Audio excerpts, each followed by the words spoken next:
అంతులేని మొక్క శ్మశానంతో సమానం అంటే మరి ఇది. అందుకనే ఎక్కడికి పోయినా కూడా దైవస్థానాల దగ్గరికి కంపల్సరీ ఈ బొట్లు పెట్టుకొని వెళ్తే చాలా నిండుగా ఉంటుంది అన్నమాట. అందుకనే మేము పెట్టుకుంటున్నాం. జై మహాకాల్.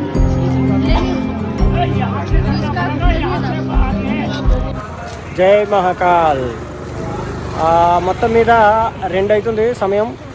ఇప్పుడు బడా గణేష్ టెంపుల్ ఇక్కడ ఉంది. ఆ టెంపుల్ దర్శనానికి వెళ్తున్నాం. ఇక్కడే మళ్ళీ అదే మన ఉజ్జయిని మహాకాళేశ్వరు, అలాగే అటు వెళ్తే హర్సిద్ధి మాత దర్శనాలు చేసుకొని ఇక మళ్ళీ చివరికి సాయంత్రానికి ఇంటికి వెళ్ళిపోతాం.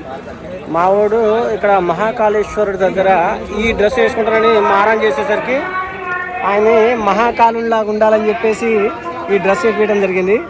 చెప్తున్నాను, హర హర మహాదేవ్, జై మహాకాల్.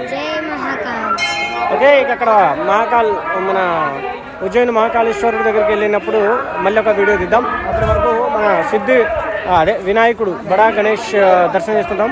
ఇందాక చెప్పిన అక్కడ ఒక బడా గణేష్ కాదు, ఆ గణేశుడు వేరే, ఆయన పేరు కూడా చెప్దాం. అది ఎట్లా, ఆయన ఎవరు అనేది తెలియజేద్దాం. అప్పటి వరకు లోపలికి వెళ్ళి ఈ బడా గణేశుడి దర్శనం చేసుకొని వద్దాం. జై శ్రీ గణేష్ మహారాజ్కి జై.